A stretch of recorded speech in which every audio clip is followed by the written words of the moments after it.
അപ്രതീക്ഷിതമായിട്ടാണല്ലോ അറിയാം.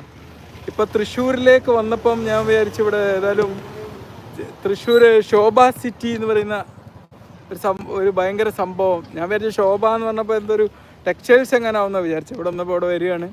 ഏതായാലും പുതുവത്സരത്തോടനുബന്ധിച്ച് തൃശ്ശൂരിൽ വരാൻ പറ്റിയത് വലിയൊരു ഭാഗ്യമായിട്ട് കാണുകയാണ്. ഏതായാലും അബാക്കസിൻ്റെ സ്റ്റേറ്റ് ലെവൽ ചാമ്പ്യൻഷിപ്പിൽ അറ്റൻഡ് ചെയ്യാൻ വേണ്ടിയിട്ട് വന്നതാണ്. അപ്പോൾ കുറേ നേരത്തെ എത്തി.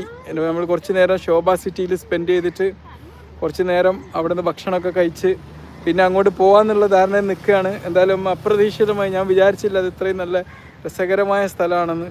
കാരണം നമുക്കിങ്ങനെ വന്ന് ഇതൊരു സിറ്റിയിലേക്ക് നമ്മളങ്ങോട്ട് സോണിലേക്ക് കയറുകയാണ്. അപ്പോൾ എന്നിട്ട് കയറിയിട്ട് പിന്നെ അവിടെ മാളുകൾ എല്ലാം ഉണ്ട്. വളരെ നല്ല രസകരമായൊരു സ്ഥലം. ഇവിടെ നിന്ന് നടന്നു പോകാനുള്ള ഒരു വഴിയുണ്ട്. തൃശ്ശൂരിന് അങ്ങാടിയിൽ നിന്ന് ഇങ്ങോട്ട് കയറിയിട്ട് നല്ല രസകരമായൊരു സ്ഥലമുണ്ട്. അപ്പോൾ എന്തായാലും വളരെ സന്തോഷം, ഹാപ്പിയാണ്. ഇനിയിപ്പോൾ മാളിലോട്ട് പോട്ടെ. നമുക്ക് അബാക്കസ്